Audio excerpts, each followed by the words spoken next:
Likewise, back at you.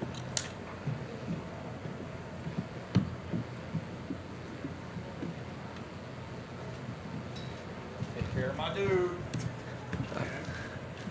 Jeff, first of all, congratulations on the victory. What are your initial thoughts after the performance against Santiago Ponzinibbio? I'm proud of that performance. You know what I mean? I'm happy with it. You know, I did a lot of things. I showed a lot of things, and I really felt like I was I felt like I was at home. You know what I mean? It felt like it was a really easy fight for me. You know, and like, yeah, I didn't get the finish, but I felt like I was in control of the fight all 3 rounds, and I was never in any trouble.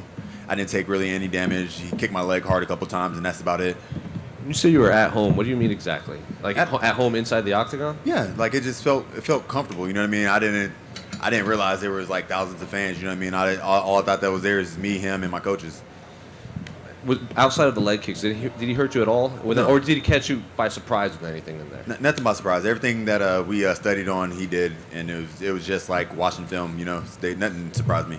And moving forward, how many times you want to get back in there quickly in 2022? How many times are you going to look to fight next year? I'm looking to get back in February, but we'll see. I'm gonna talk to my coach about it. That's not for sure yet.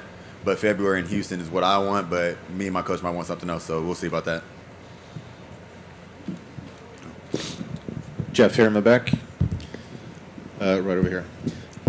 We were doing post-fight scrums while some of the fight was going on, but it seemed like the fight was stopped quite a few times during the bout. Can you just sort of explain a little bit what was happening? Because there seemed to be a lot of craziness going on that we couldn't hear our commentary for. Just there was a few eye pokes. You know what I mean? Like close eye pokes. You know, the ref stopped it when Ponzinibbio, he didn't poke me in my eye, but he got really close.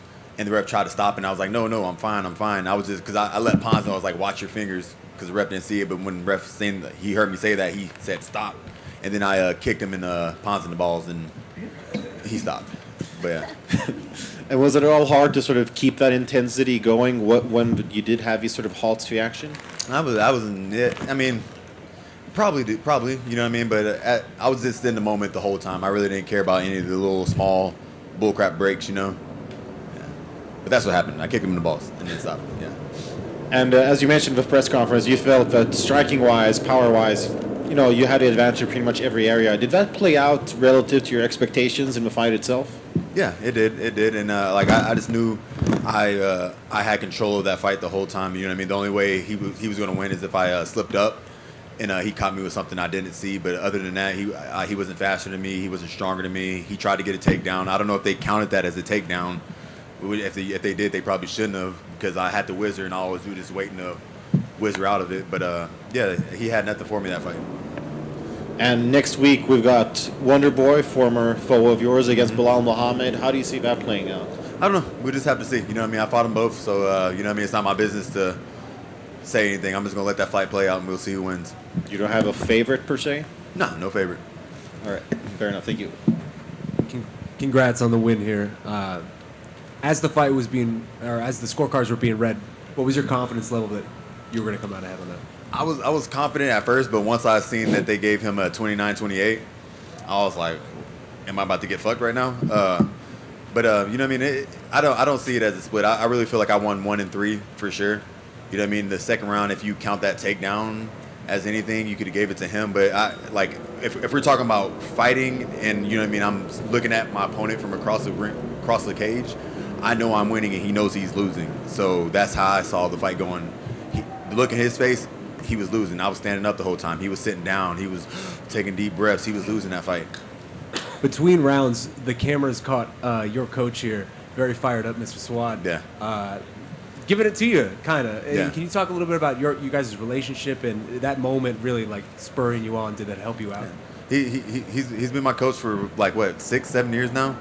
You know what I mean? And he just knows the right things to say to me. He knows how to get me fired up. You know, he knows when I'm just lollygagging. Like, you know what I mean? I was in the cage just playing around, and he knew I was playing around. Like, he's like, you might lose this fight because they might give the split to, you know what I mean? He knew that was possible, that was going to happen. So he told me to turn it up in the third round, and I did it. I mean, coming into this fight, you've never been in this position before where you're on a losing streak. Was that difficult? And then in addition to everything else that kind of happened outside, it felt like coming into this fight there was just a lot on your shoulders. Did you feel that? Not today. I didn't think about none of that today. You know what I mean? I might have thought about that yesterday. I might have thought about that last week. I might have thought about all the other bullshit. But today, the only thing that was on my mind was winning the fight. Congratulations. Thank you. Just to follow up on that, I think a lot of people going into a fight right here in Shape Right Fight, here, okay. you know, that have a couple losses coming in, they might not be able to feel at home, feel at ease. What's happened in that time from that last loss to coming in now that mental-wise that's made you be so confident and so at ease going into this fight this time? I really can't tell you. You know what I mean? It might be just like, you know what I mean? Like, I finally got to fight in front of fans again. Like, I love that. Like, that's what fighting in the UFC is to me. It's not fighting in the Apex. It's fighting in an arena with a whole bunch of fans around, you know what I mean? Like, that nervous energy, like, for some reason, like, the more nervous I am, the more comfortable I get when it's time to perform. I know sometimes we hear from fighters, they say, I just need to get hit a couple times before I can kind of wake up. For you, it's that going into the crowd. Do you get more nervous from a fight like this when you have fans as opposed to, say, like an Apex show when nobody's in there? The Apex, I get more nervous with the fans, but I like to be nervous. You know what I mean? I like that feeling is what gets me going. Like, I don't want to go into the Apex fights. I was never nervous. It was just like I guess I'm gonna walk in the cage and fight somebody. Like, it was just boring. And this fight was exciting. I was looking forward to it all week. I could barely sleep the whole week because I was just excited to be here. And I came here and I got the job done. And I know to keep momentum going, you want to stay active. You got to get the reps. So looking forward next year, you know, this year's done for the UFC stuff, but next year, I mean, how many fights are you looking at? I mean, are there goals that you're setting for yourself for next year? At least three. At least three. Like, that's a number goal. Like, 3 fights, and I'll be happy with that. I've been averaging 2 fights for the past couple years, and that's not enough. I need to get like at least 3 in a year. Congrats on the victory. Thank you. Good. Awesome.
All right, gang. The attendance tonight was 18,471. It was a sellout.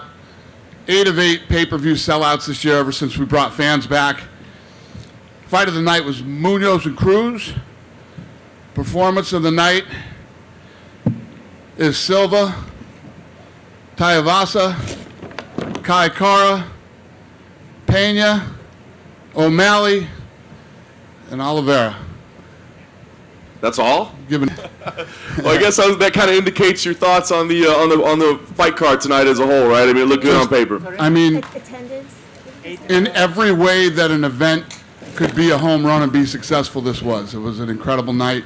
The fights were amazing. Huge upsets. The first round of the main event, I mean, those two didn't feel each other out. They didn't anything. They came right out and just started going. The first round was incredibly fun. The whole fight was incredible, and it was an amazing night. Yeah. Want to get your thoughts on Charles Oliveira as the champion, right? I mean, I guess if there was any question whether he was deserving, he answered it tonight, and especially, with the story that it's always been that he can't get tested. He doesn't have heart, and it seems like he answered any of that tonight. Yeah, I never heard any of that stuff, but you got to stay off the fucking internet. That's how I make my living, sir. Yeah, I always thought he was a tough guy. He's had some bumps along the way. Same thing with Poirier, but like I said at the press conference the other day, they're two blue-collar, hard-working guys that have grinded their way to the top. Yeah,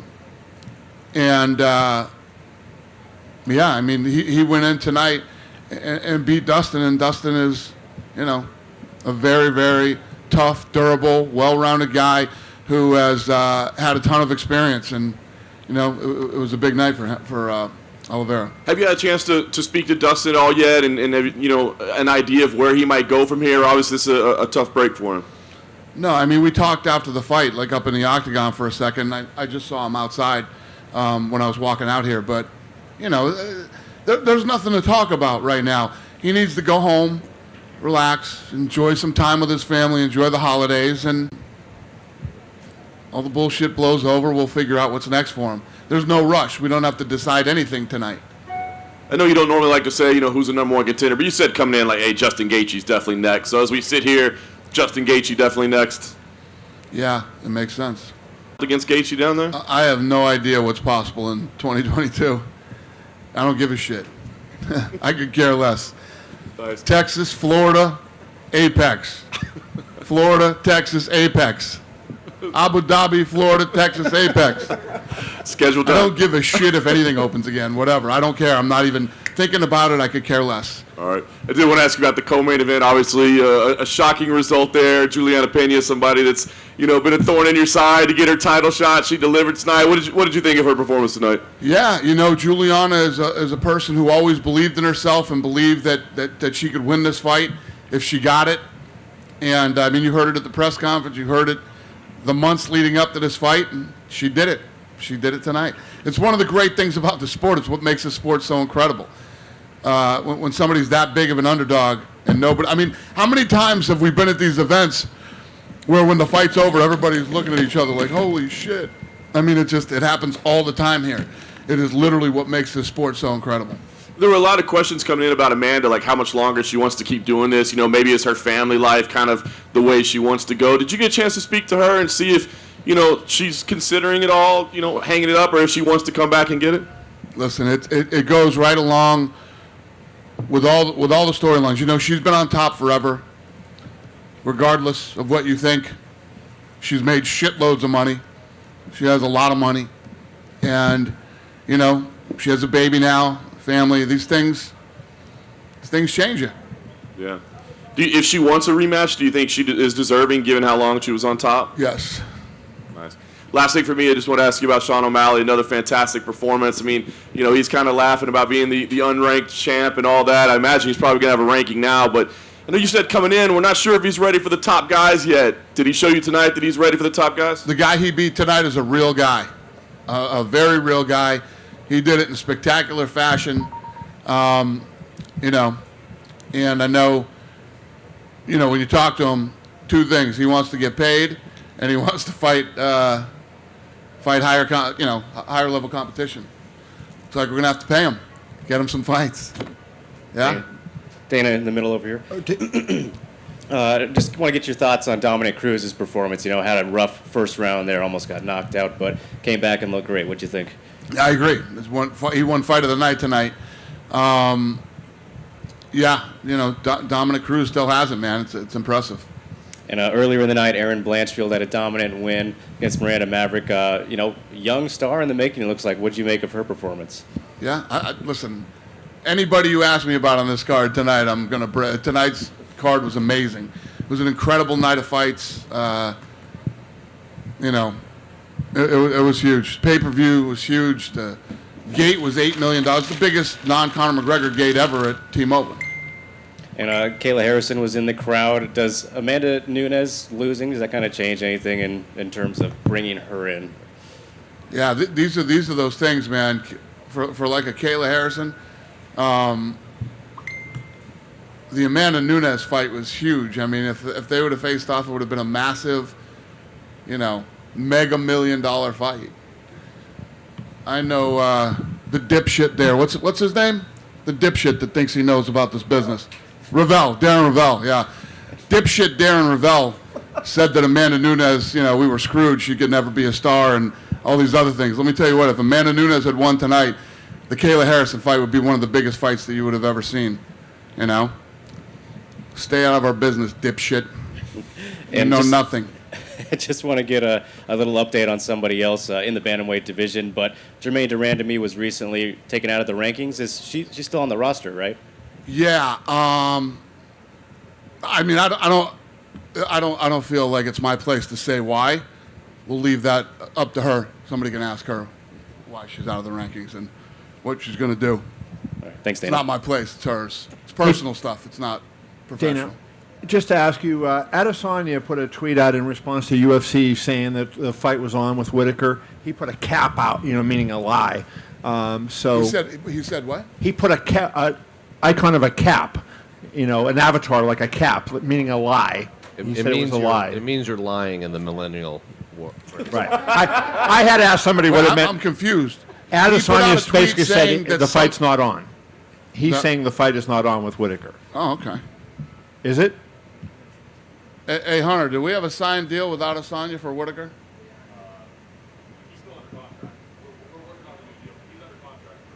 No. No. Hunter, do we have a signed contract for him to fight Whitaker? He signed a contract? Adesanya signed it? Because he said it was a lie tonight on Twitter. Yes. Yes.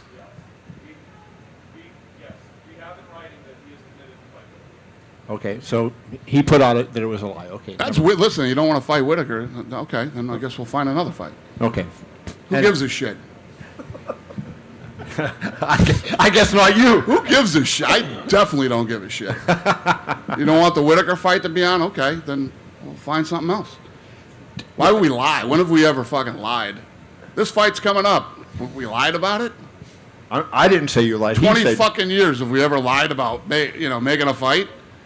Some fights are harder to make than others, but I don't think we've ever lied about making a fight. Mm-hmm. And why would we lie about that fight? Again, I didn't say you lied. He said you lied. I asked you about it. Got it. I just want to ask you also about Julianna. And when you watched the first round, if I would have told you at the a couple minutes later after we froze that first round that Julianna was going to win that fight, would you have believed that? Say that again. At the end, my head's still all fucked up from Adesanya. I'm fucking you up all night tonight here. At the end of the first round, if I had said to you, Pena's going to win this fight, would you have believed it? Well, yes. I mean, I think that anything is possible. I mean, we've seen it so many times. Anything is possible in this sport. And what do you make of her, confidence and where did that come from? Because you look at it, she hadn't even won back-to-back fights in about 4 years, right? I mean, so where does that confidence come from in a person? I had my kids in some jiu-jitsu tournament when they were little, and the first time that I ever met Julianna Pena, she walked up to me and introduced herself and told me who she was, and she said, "I'm going to fight for you someday, and I'm going to be a world champion." When I met her, so she's always been like that, and yeah, she did it, man. She did it in spectacular fashion. Dana, what do you do with Cody Garbrandt now? He drops to flyweight, hoping to find a new life, and then he gets another brutal first-round knockout loss. What do I think about it? What do you do with Cody moving forward now? I don't know. That's a good question. You know, you move down a weight class and get knocked out down a weight class. Yeah, it's a rough one. And finally, you know, and he's been clipped a few times now, and you start, you know. and Kai was in here, said, I'm not going to fight again until it's for a title shot. He's calling for the winner of Brandon Moreno and Figueiredo. Who said that? Kai, the guy, Kai Car-Friend. He's not fighting again until he gets a title shot? That's what he says. Okay. Hey, Dana, right here. I want to touch back on Kayla Harrison. Note we are talking very to play as part of the venue strategy going forward. Yeah, I didn't hear the first one. What was the Yeah, first the question? first one was how much easier was it for the company to kind of navigate all of the COVID restrictions this year as opposed to the first year when it happened? Oh, it was much easier. Obviously, there were many more places open, and including New York, that, you know, I thought would be impossible at one point. But yes, the Apex was. Dana here in the back. So in the main event, during the broadcast, Joe Rogan mentioned it looked like for a moment that Charles Oliveira was digging his fingers into Dustin Poirier's gloves, and I was wondering if that was something that you were made aware of, and if so, what's your thought on it? I don't know anything about that either. If that were the case, would that sort of change the way you view the fight? That he was digging his fingers in his gloves? Yeah, that well, he that's was. something the ref would handle in there and You would take care think. of. Yeah. That's And, got nothing to do with me. All right, fair enough. And as mentioned, you know, huge upset in the co-main event. There have been some monumental upsets before. GSP Matt Serra, Ronda Rousey, Holly Holm. Where do you rank Pena versus Nunes in terms of all-time upsets? It's a big rematch if she wants it. Would you say that it's the biggest upset in UFC history, or perhaps not? We being invaded or something? It's been like this all What the night. hell's going on here? I'm deaf as it is. What's the question again? Would you say that it's the biggest upset in UFC history? Fuck, I don't know. That's a really good question, actually. It's up there with Sarah and GSP. It's up there.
like I've been saying all week, nothing this whole journey was done in vain. Everything me and my family have is because of fighting.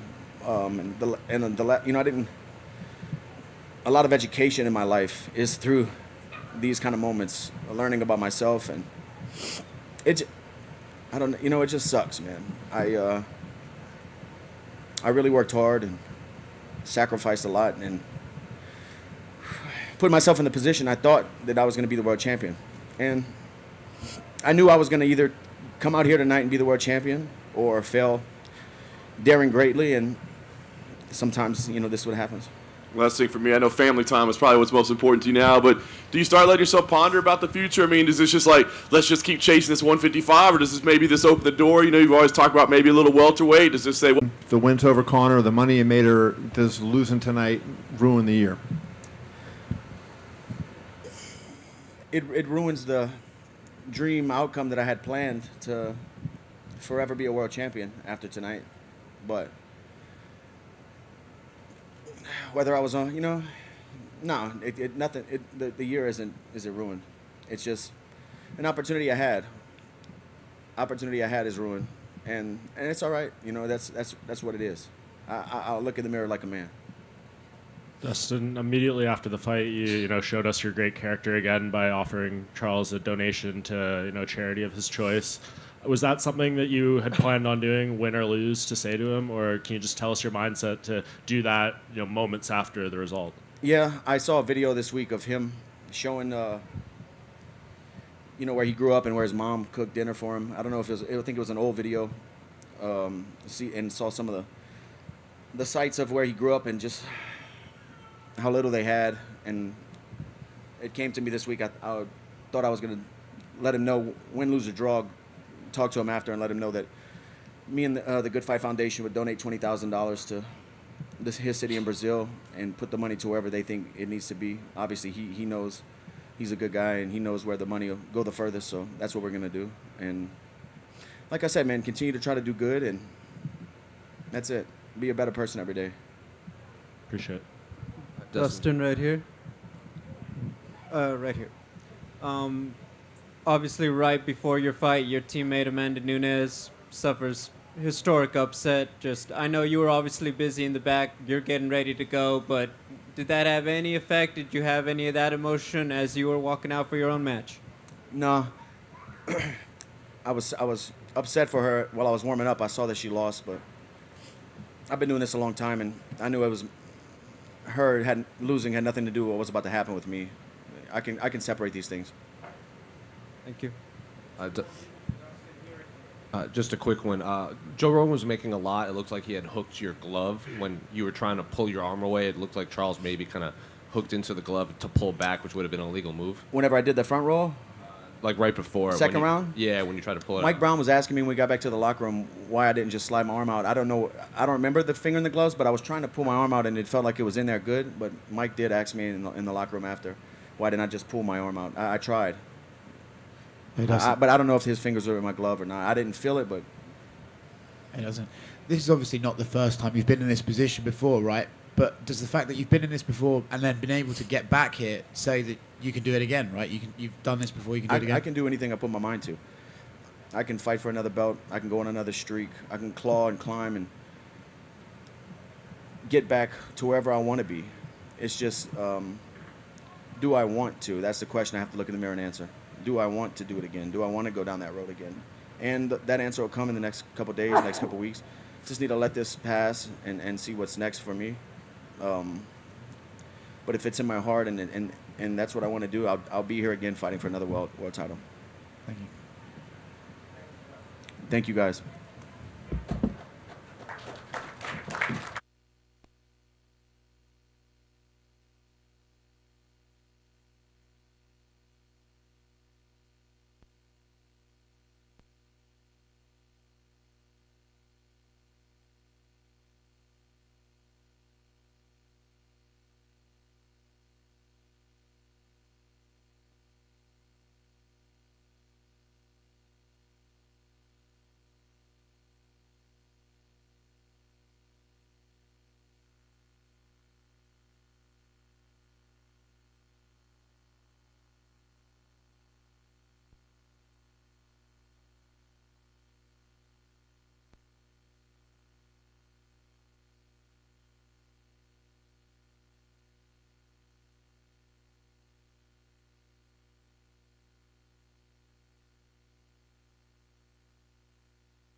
Julianna, I know it might be difficult to put into words maybe at this moment, but what is the emotion like for you right now? I'm very, very happy. Very happy. I know you've never been short on confidence, right? But I mean, today, getting ready, walking to the cage, I mean, what was the feeling like? Was it still supreme confidence, or were there little moments of doubt like, oh man, all this thing that I've been working for, it's finally here? I've been in this camp for so long, and it's been a tough road to get here. I've been calling for this fight since UFC 200, so for it to finally be here, that's over 5 years in the making. I'm just glad that, it's over and done with, number one. Number two, I was cool. I was calm. I was collected. I was cool as a cucumber, and I definitely think that made for a easy second fight camp, easy fight week, and a easy walkout. Yeah. Obviously, round one probably didn't go exactly as you drew it up, so I'm just curious kind of what's going through your head as round one's playing out, and I guess what the discussion was on the stool in between rounds. I mean, I wasn't deterred by any means in round one. I don't know if you've seen some of my past fights. Sometimes it takes me a little bit to get, shooken up and woken up a little bit in order for me to get going and to make those adjustments going into round two. I feel like round two, round three, I'm just warming up. So for me, that was I was not deterred by any means. In fact, I had her in an arm lock, I think, for a good portion of that first round, and the adjustments from my coach was just like, keep being you. You're doing great. Just keep going out there and just do exactly what you just did. So it was great.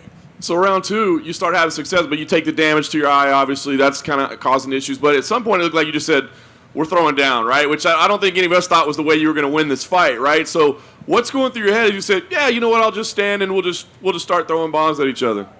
Yeah, I mean, everybody thinks that I am just only versed on the ground or that I'm just a ground person, but in mixed martial arts, you have to be versed everywhere, and I'm confident on the feet, I'm confident in the clinch, and I'm confident on the ground. Wherever the fight goes, I'm comfortable. It's not that I have one specific specialty. I like to go wherever the fight takes me, and I just kind of let the fight take place however it does naturally. Nice. And you got to the back. Did you know the choke was there? I mean, was it difficult to work in, or did you know, like, I've got it right now? I saw her leaking from her nose a little bit, and I put the choke on, but I wasn't sure. I didn't realize that she tapped. I remember when I took her down, I thought, man, I wish somebody could tell me how much time I have left in the round, because I didn't know how much time was left. And then after that, the ref picked me up, and they threw me in the corner, and I think it was either the commissioner or the ref, and I said, what happened? He said, it's over. You're done. Congratulations. I was like, oh, gee, I didn't even know. So is that when the moment the elation sets in, I guess? That's only when you know? Yeah, Amanda's been such a great champion, and she's done a ton for the sport. So for me to be able to take out, arguably the greatest of all time, was something and is something that is still sinking in right now. Nice. Last thing I'll ask. I mean, I think you said going in, like a rematch. Dana was here and said if she wants the rematch, but we've got to see what she wants. I mean, do you believe a rematch should be next? Do you want it to be next? And if so, how soon do you want to fight? How much time do you want to take to enjoy this? We could do it next week. I'm free next month. 2 months from now, whenever they want to do it, I'm ready. No, in all fairness, I've been in camp for a year. I really think that my daughter deserves some deserved mommy time, a little vacation. After that, definitely, if she wants to do a rematch, we can do a rematch. I've always been a company girl. I've always been whatever they usually, point me in the direction and I'll go there. You point, I shoot. So whatever they want to do, we'll talk about that later. I just want to enjoy the moment right now. Julianna, congratulations. I saw you dancing when Amanda's walkout music was playing. You were dancing. You were that relaxed that you could dance before the fight. Do you normally do that kind of thing? I love music. Music is 1,000% in my blood. It's something that I love and I enjoy quite a bit. So to know, actually, I was expecting her to walk out to a song that I asked Heidi Dean to play for me one time, and she was like, "We can't play that song. That's the champ song." I said, "No, that's my song." So when tonight, I was expecting her to walk out to my song, and I was going to be singing that song the whole time, but it ended up being a different song, and I was like, "Oh, well, this is a great beat to shake it to," and so that's what I did, and yeah, I was definitely cool, calm, and collected. I heard the commentator say she looks nervous. I was like, what are you talking about? I was dancing. Yeah, no, I saw that. The question, like I said to Dana even before the fight, I was asking him about your confidence, and I said, if she said, "Hey, Amanda has this weakness or that weakness as a fighter," you could see it. But like you're saying, she's ducking you, and she had fought the Cyborg and everybody else, all the best of the best of the best. So can you explain like what you saw that made you think she was ducking you, given all of the terrific fighters she fought? Sure, I would love to tell you guys the story. At UFC 200, when the T-Mobile Arena very first opened up, me and Kat were the first girls on the card, and I beat Kat. When Amanda fought Misha, I sat cage side and I said, I want that fight. When she became champion, she came here and sat before you guys, and you guys asked her, who's next? And she said, I think Julianna Pena. And I'm like, that's great. That's my fight. I want that fight. I called for it at the cage. So I'm expecting to fight Amanda. Well, Ronda Rousey just got knocked out by Holly Holm, and she got to cut the line. And instead of Amanda fighting me, she took a fight with Ronda. And I'm like, that's not fair. But, you know, it's MMA. So she took the fight with Ronda. Somewhere along the line, I got pregnant. I came back from pregnancy. I beat former world champion Nico Montano, and I called for that fight and against the champ. And it didn't end up happening. Then I fought Jermaine Durandiman, and her camp was over there in Abu Dhabi saying, she is watching very closely. She does not want to fight you. This is the rumor that I'm hearing. And it's from her camp. And so I'm like, I know she doesn't want to fight me. So when I lost to Jermaine Durandiman, she tweeted out, you haven't even made yourself worthy for me, da-da-da-da-da. And I'm like, man, I had that fight. It was a bad night for me. I turned around, I stayed active, and I got that win against Sarah McMahon. Now, in between beating Sarah McMahon and taking this fight with Amanda, I was offered the Ultimate Fighter to coach alongside Amanda Nunes. And I said, yes, absolutely, I will do that. Well, we got to wait for Amanda. We're waiting for her to do all this. She has a farm. She's going to go back to Brazil to tend to her farm. And we don't know if she's going to do it yet. So I'm like, okay, she's not going to Brazil. I can see her wife is having a fight against Mackenzie Dern. She is not in Brazil. It's not like she's going to go take her baby by herself to Brazil. And so then she said, no, I'm not going to do the Ultimate Fighter. And I'm like, of course you're not. So later on, we have the fight scheduled for August, and she pulled out. Now, back in, I think, May, she said she had COVID, and it was reported Amanda Nunes has COVID. So now, come in August, she has COVID again, and I'm just like, okay, I'm not trying to downplay the COVID thing, but it was just weird timing. And not only that, once again, I hear from a rumor from somebody in their camp. They say, she hasn't even been training. She hasn't even showed up at the gym this entire time. So I remember I ran into Dan Lambert over in Houston, and I said, I know that she hasn't been training. Somebody in your team says she hasn't even been training. He said, no, she has been training.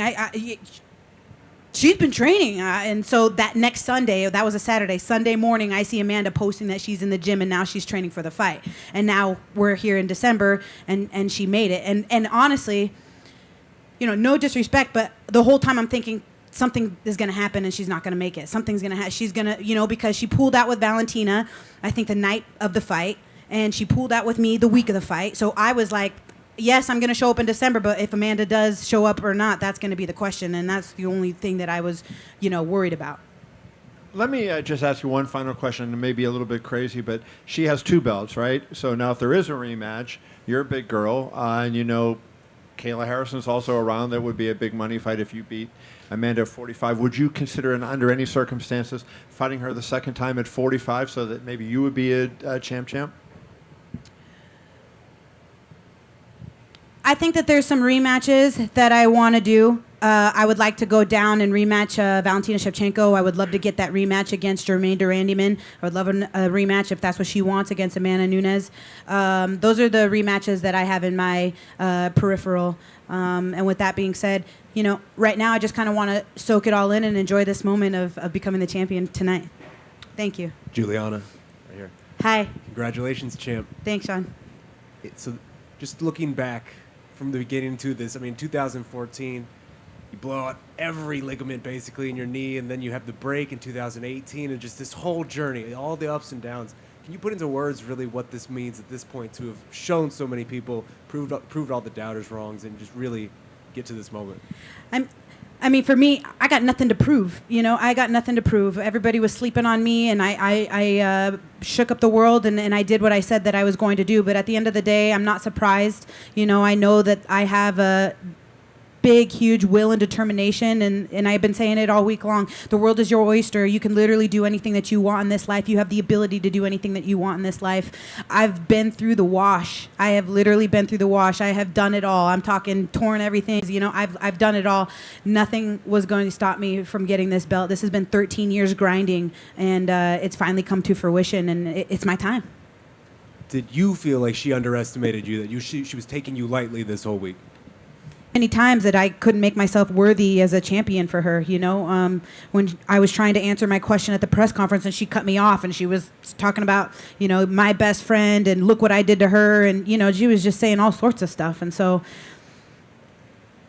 I'm not surprised. I was ready for everything, and I just really want to thank my team and my family, and I wouldn't be here without them.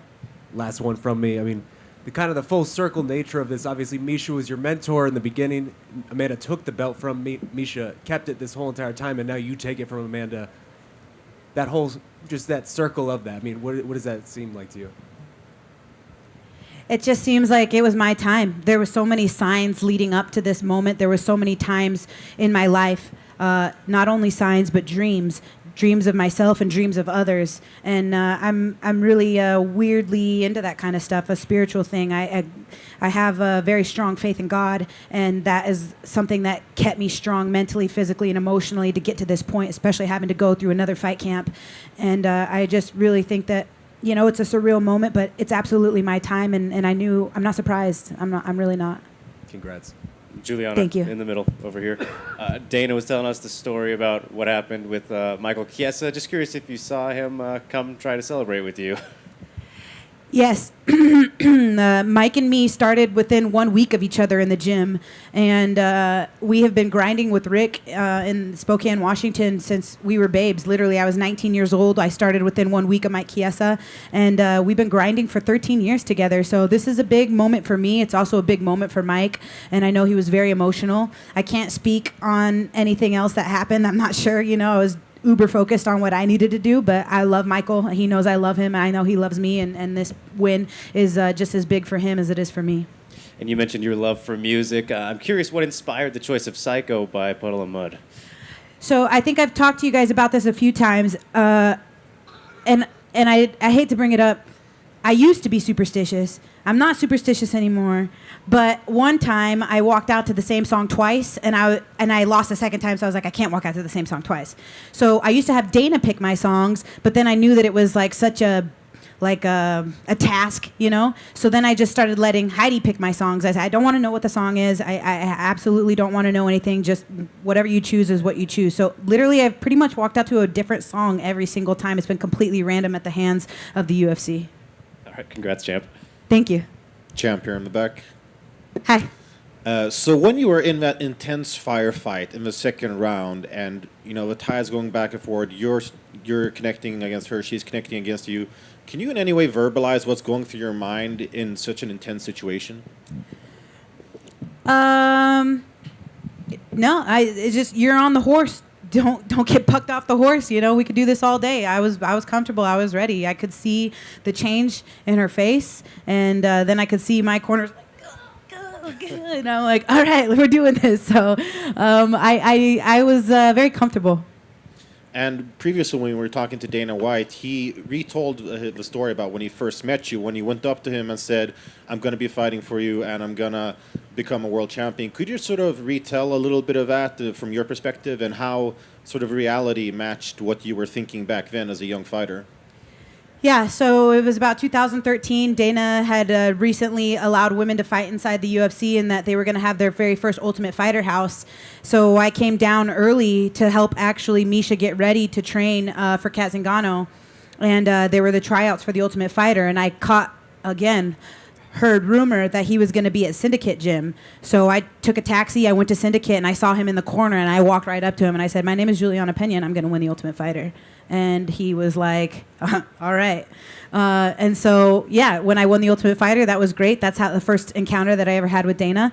And, I've been telling him, too. I literally tell him all the time, I want that fight. I want that fight. Give me that fight. And I think maybe subconsciously he was just trying to protect me, like, no, you don't want that fight. He's trying to be like, trust me, you don't want that fight. But I've been gunning for it this entire time, and he finally gave me the opportunity that I've been asking for. And I'm just internally grateful for him giving me that chance. He gave me my shot, and I'm so happy for that. And last one from you, then. Obviously, you're a Venezuelan vixen. Have you gotten any chance to sort of, have you heard any word from like your fans in Venezuela and what this means to them? No, I haven't. I haven't even picked up my phone. I pretty much put my phone in dead zone for like the last week, so I don't even know where my phone's at. But I can tell you that, my dad is here. He's from Venezuela. He's from Machiques. I got family in Maracaibo. I got family in Caracas and the Isla de Mérida. And, I'm also Mexican. My mom is from New Mexico. She's also Native American. So I'm a mixture of all sorts of warrior blood. And I know that my Venezuelan family is extremely proud and happy for me. Venezuela has been going through a tumultuous time in their government. And if I can give any sort of hope or inspiration, motivation to any of those to stay strong, that's what I would like to do. And if I could be that representative for them, then, that's an honor. And I wear that very pridefully and humbly. I'm sure you can. Thank you very much. Thank you. Julianna, just one more for you right here. You mentioned the Ultimate Fighter a few times today. You're one of the elite members of the group now who've won a UFC belt and that show. Would you be interested if you guys do a rematch to now coach that in this scenario ahead of a potential second fight with Amanda, coach the reality show? Yeah, that's a great idea. I would love to coach the Ultimate Fighter. It's always been a dream of mine. And I would love for her to coach alongside me. I got nothing but love and respect for Amanda. I think that she's been a great champion. And coaching the Ultimate Fighter would be another dream come true for me. And actually, just one more. When you hopped on the cage after winning the belt, you kind of had like a primal moment there where you're screaming out. What was going through your head and your body at that moment? Well, I've been doing this for 13 years, and I've never jumped on the cage before, ever. I've never even got on the cage before. So they were like, get on the cage. It's like, oh, okay, this is my time to get on the cage. And when I got up there, I was like, oh, this is kind of scary. But I was just happy, and, in that moment is when it hit me that, you did it. So I was just elated, literally elated. One of the greatest moments of my life. Just went over here. This is the first time in UFC history that two moms actually fought for a championship. Do you feel like the promotion needs to create a new belt for you, the baddest mom on the planet? That is such a great point. The UFC absolutely needs to create a new belt for me. It needs to be the baddest mom on the planet. And, I'm not trying to take away anything from Amanda. She's a wonderful mother. But I gave birth to my daughter, and I know that, I feel like for giving birth, I am the first mom champ. And that, to me, is also a little feather in the cap. Julianna, one in the back. Wanted to ask what it means to you to be taking this belt back to Chicago to be the first world champion under your coaches there. Man, that's amazing. And I said it a long time ago. I'm taking this belt back to the lake, and I want to dedicate this to all of my team and all of my training partners. I literally have the best team in the world, and to bring it back to the lake and to bring it back to Chi-Town is such a pride for me. It's an honor, and I'm so excited. I also can't wait to take it back to 509, where my roots are from. 509, loyal to the soil. Washington State is where I'm from, and I'll be back there soon as well. Thank you. Thank you. Julianna down here. Obviously, Amanda held belts in two different weight classes. Would you like to have a rematch at featherweight, or would you like the rematch at bantamweight? Do you have a preference, or? We can rematch at 135 pounds if she wants to do that. But whatever the company decides, it would be great to obviously be a two division champion. Even to go down to 125 and face Valentina down there would be great too. Right now, though, I just want to soak in the moment of becoming the champion tonight and just relish in that for a little while. But you're saying that you'll do whatever the company want to do, but now you've got some pulling power. You're a champ. You can flex those champ muscles. Why don't you do that? I'm sorry, I can't hear you. And can you ask your question again? I'm so sorry. I was saying that you've got some pulling power now that you're a champion. You're saying that you'll do whatever the company wants to do. So why don't you just do what Julianna Penny wants to do? That's true. That's very true. Thank you for that. The UFC, I'll do what I want to do. No, I'm just kidding. Yeah, I'm willing to work. I'm easy to work with. Whatever makes sense. If it don't make money, it don't make sense. And, if it's something that is, good to me and great for me, then of course I'm going to do it. John, just one more quick one for you. Yes, sir. when Michael Bisping beat Luke Rockhold, everyone talked about this was this huge upset, and he was like offended by it, being like, I knew I was going to win this fight. It's not an upset in my mind. When people are talking about this now being like one of the biggest upsets in UFC history, does that warm your heart, or does that feel like an insulting thing to you because they're maybe downgrading your skills to a degree? I definitely think that people have been sleeping on me, and they have not been putting any respect on my name. They haven't been giving me as much credit as I feel like I deserve. You know, whenever the commentators talk about, you know, Amanda Nunes, they'll say everybody else's name but mine. And I mean, they can't even spell my name right. They don't ever put the tilde over the N, you know. So there's little things where I'm like, man, can I get some respect? But with that being said, I wasn't surprised. My coach's eye, Rick Little, is very good. And he told me a long time ago in 2013, when I beat Kat Zingano at UFC 200, you can beat her. And then I sat cage side when she fought Jermaine Duraniman, and I was like, yo, coach, I can beat her.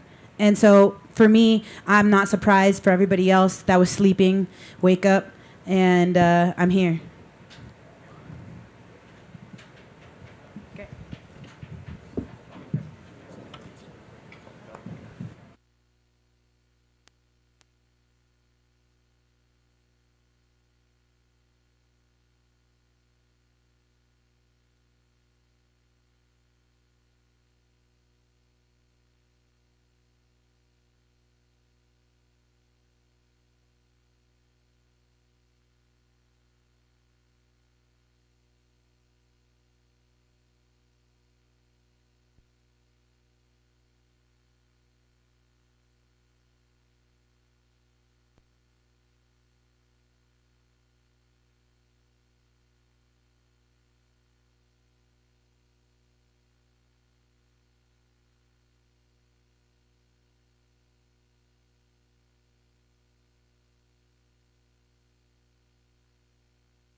Charles, congratulations. Your first title defense, but also a fight in which you got tested and got to prove your heart. So I'm just curious just how satisfied you are with the result tonight.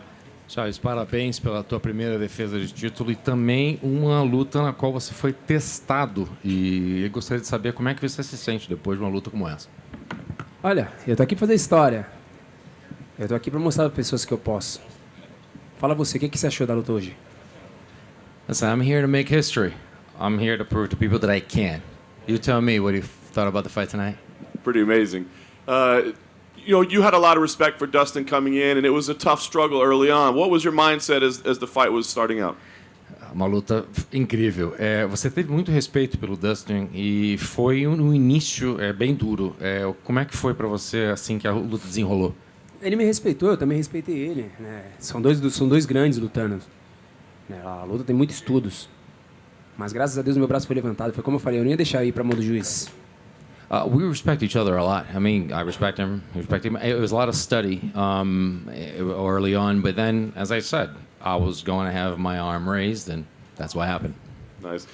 In the second round, when you were able to get to the dominant position and really do damage there, were you surprised that he was still willing to stay on his back there? No segundo round, quando você entrou na posição de dominância ali e que você colocou ele na posição que você queria, você ficou surpreso que ele ficou ali e deixou você fazer o que estava acontecendo? Eu acho que na realidade o joelho veio fazendo a diferença, né? O joelho veio magoando, né?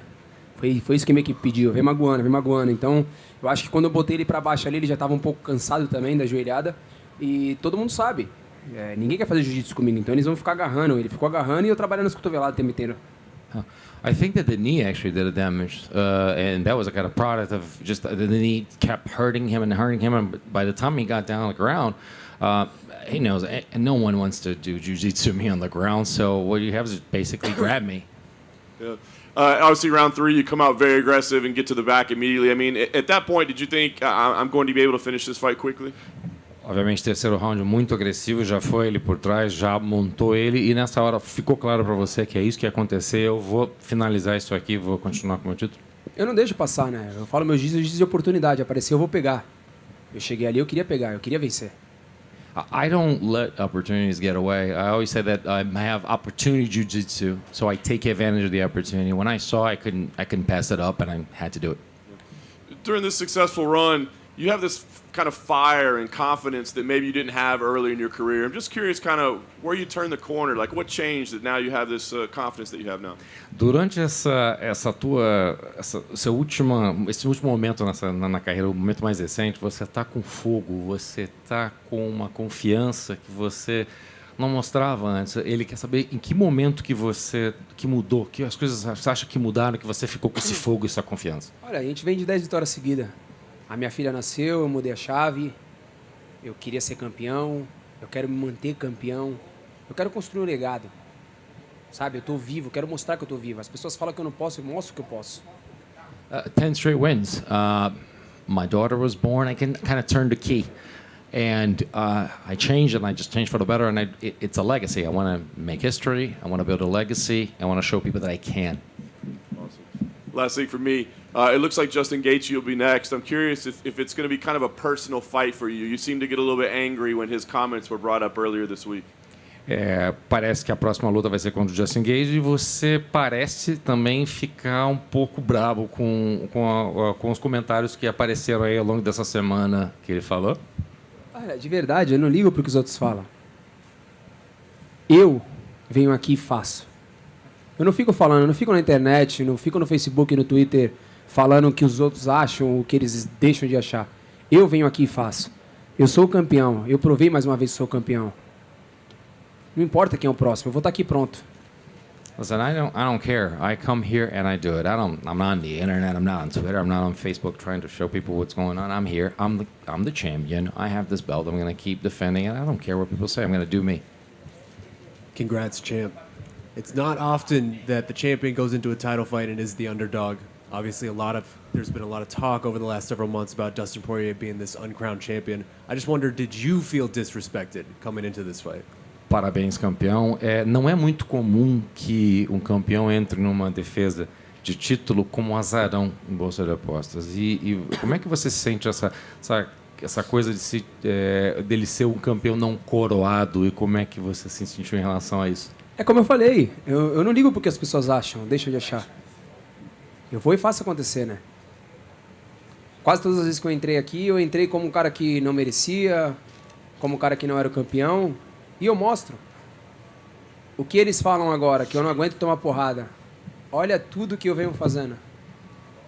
Eles falam que eu desisto, olha tudo que eu venho fazendo. O que eles vão procurar saber agora, fazer? I don't care. I don't care what people think. I don't care what they say. I mean, look at what they've been saying about me. So they say, I can't take hits. Look at what I've been doing. They say, I quit. Look at what I've been doing. So I'm just going to continue to do what I do. You even mentioned it right there. They say I can't take hits, that type of thing. The way these last two fights have gone, where you are overcoming the adversity and then you come out the champion, is that do you take extra pleasure almost in being able to win these fights these ways and disprove all of these things? Isso que você mencionou, de aguentar e levar porrada e dar a volta por cima, que você não desistiu e que você continuou e que você deu essa volta por cima, você sente que tem um prazer adicional pelo fato de ter passado por essa adversidade e ter vencido esse desafio e ganho dessa maneira? Com certeza, olha só, a nossa equipe é chutebol com o Diego Lima, né? Todos os dias é uma guerra. Todos os dias. Todos os dias eu tomo um monte de pedrada na cabeça, sabe? E continuo andando pra frente, querendo mais, querendo mais, querendo mais. Isso aqui é um prazer gigantesco, vir aqui lutar, mostrar que a gente pode tomar porrada, andar pra frente, vencer no final. Listen, my team is Shooter Box Diego Lima. It's a war every day. I take hits, I take stones to my head all the time, and I still standing. So it's a pleasure to actually be here and be able to do this and do what we do for all you to see just continue on. Congratulations. Parabéns, campeão. Charles, right here. When the fight ended, Dustin came up to you and he said he wanted to donate $20,000 to a charity of your choice in Brazil. Can you just tell us your thoughts on that and what that meant to you for him to say that right after the fight? Assim que a luta terminou, o Dustin foi para você e falou de uma doação de $20 mil para a caridade da sua escolha, para a instituição da sua escolha. Eu gostaria de saber o que você pensou desse momento e o que significou de receber essa... Olha, né, eu falei pra ele ali, né, que ele faz a mesma coisa que eu, né, mas faz um trabalho social, então isso é muito importante pra gente, lutadores, que estamos ali, poder fazer esse trabalho social. E fiquei muito feliz com essa doação dele, né, eu falei que iria fazer algo diferente dessa vez no Guarujá e com certeza a gente vai fazer. Very happy. Plus, he does what I do. We have a lot of social work. We work a lot in the community. So I've said all along that I wanted to have a different kind of Christmas. So not just my community, but all the communities of Guarujá, a beach outside of São Paulo. I want to make sure that they have a different Christmas this year.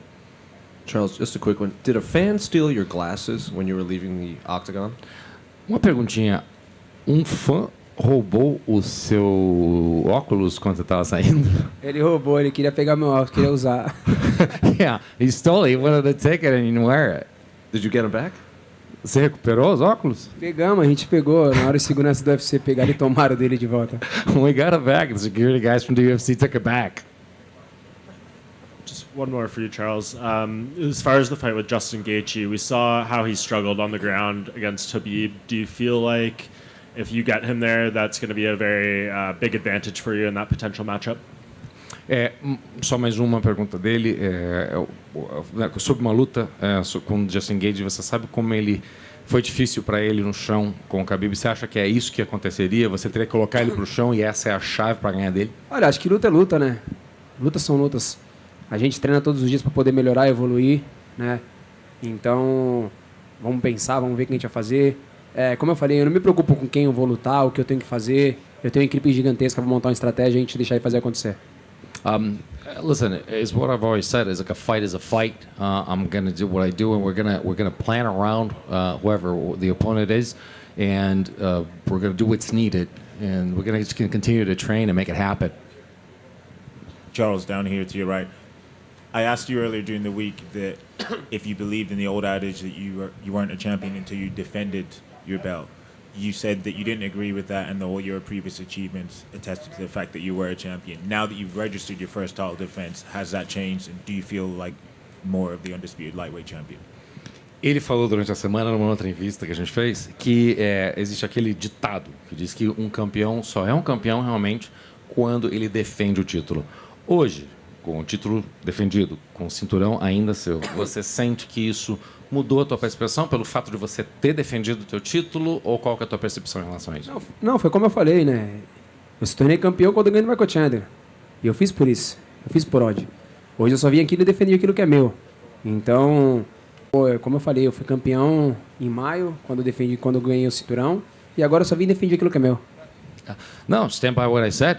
I won when I became a champion when I won the belt, and all I did was to come here and defend it, and I just basically defended what's mine and kept it. Thank you. Aqui, campeão. Khabib tweeted before the fight that he was rooting for Dustin Poirier, but then afterwards he congratulated you and sort of gave you your props. Will that always be kind of a fight that got away, the one that got away, that you never got to test yourself against him? O Khabib, antes da luta, ele falou que estava torcendo pro Dustin, mas aí depois da luta ele realmente deu os louros da vitória e te aplaudiu pelo que aconteceu.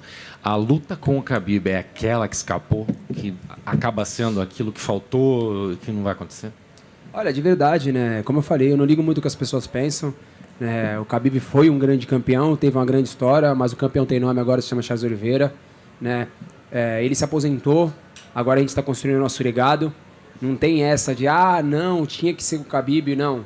Agora é o novo legado, se chama Charles Oliveira, esse é o novo campeão. I said that I really don't care what people think. He was a great fighter, great champion. He had his history and his legacy, but he retired, and now history and legacy have a new name, and it's Charles Oliveira. And that's from now on, that's going to happen. There's not this thing of like, it didn't happen, the one that got away. It's what we could do. Great answer. And Dustin Poirier was here earlier, obviously kind of crushed that, he's tried twice now, not managing to capture a title. You guys have a lot of respect for each other, obviously. Do you have any kind of a message for Dustin Poirier going forward? O Dustin Poirier estava aqui antes e, obviamente, derrotado, um pouco arrasado pelo fato que é a segunda chance que ele teve para ter isso e não conseguiu chegar lá. Você tem alguma mensagem para ele, para o Dustin, seguindo adiante no futuro? Cara, deixa um grande campeão, né? Um cara que tem uma trajetória gigantesca, um cara humilde, do bem. A gente tem que ter fé, acreditar. O campeão é aquele que perde, levanta a cabeça e dá a volta por cima. Eu fiz isso diversas vezes. Ele também pode fazer.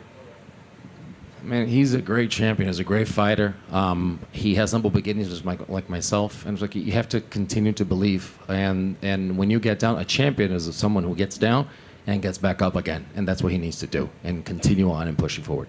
All right, and last one for me. Speaking of, championship mindset, I'm sure it would mean a lot to you to be able to defend your title in Brazil, but with the way that the world is, it seems a little bit uncertain.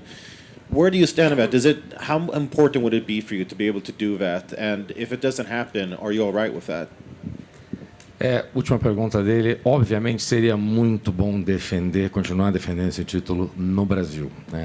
Uma luta lá, para todo mundo ver, mas da maneira como o mundo está sendo e com as coisas que estão acontecendo, isso acaba ficando um pouco de frustração até. Você acha que, puxa, gostaria que fosse no Brasil, mas infelizmente não vai poder acontecer?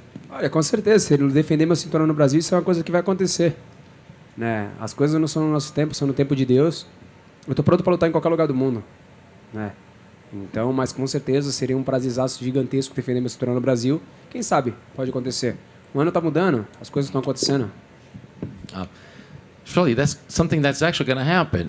But we understand that it's not our time, it's God's time, and that's how we work. And the world is changing, things are getting better, and hopefully that's going to happen, and it's going to be amazing to defend the title in Brazil.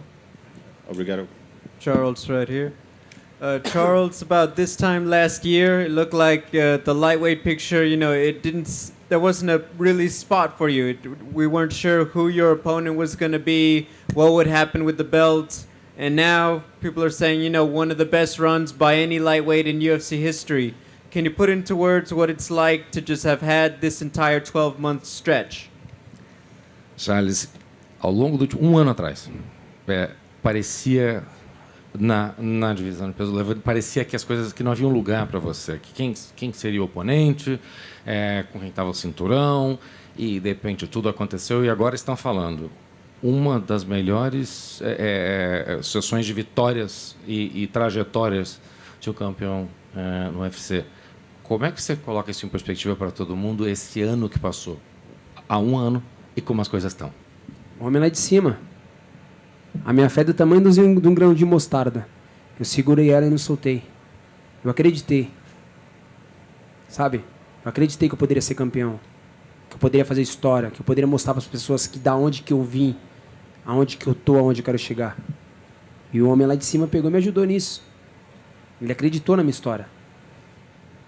The man upstairs.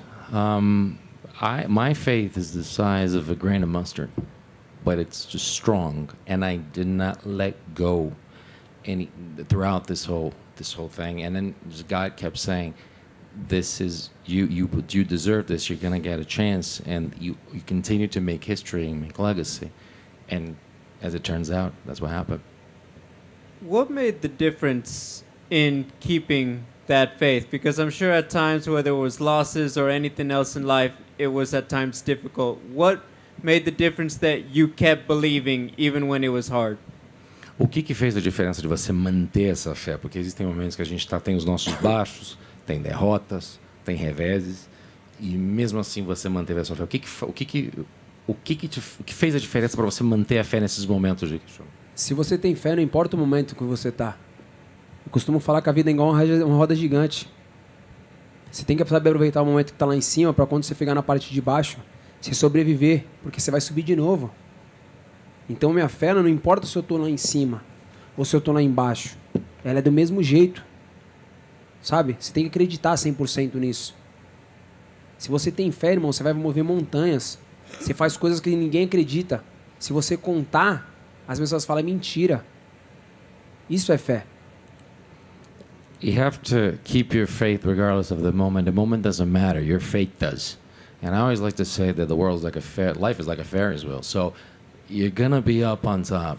And remember that when you go all the way down, to go up, back up again. Because it's going to happen.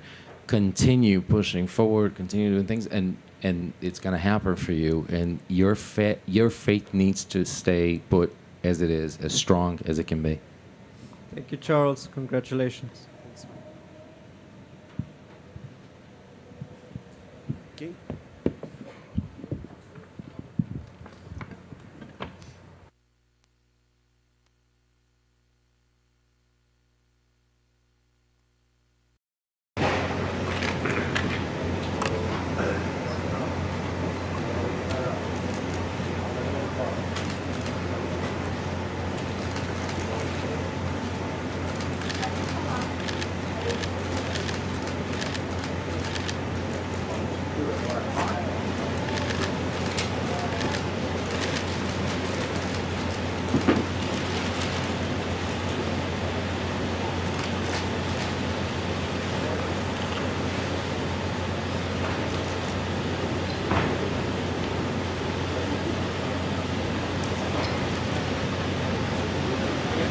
Bye, thanks so much. Yeah. I was like, I knew he was supposed to be with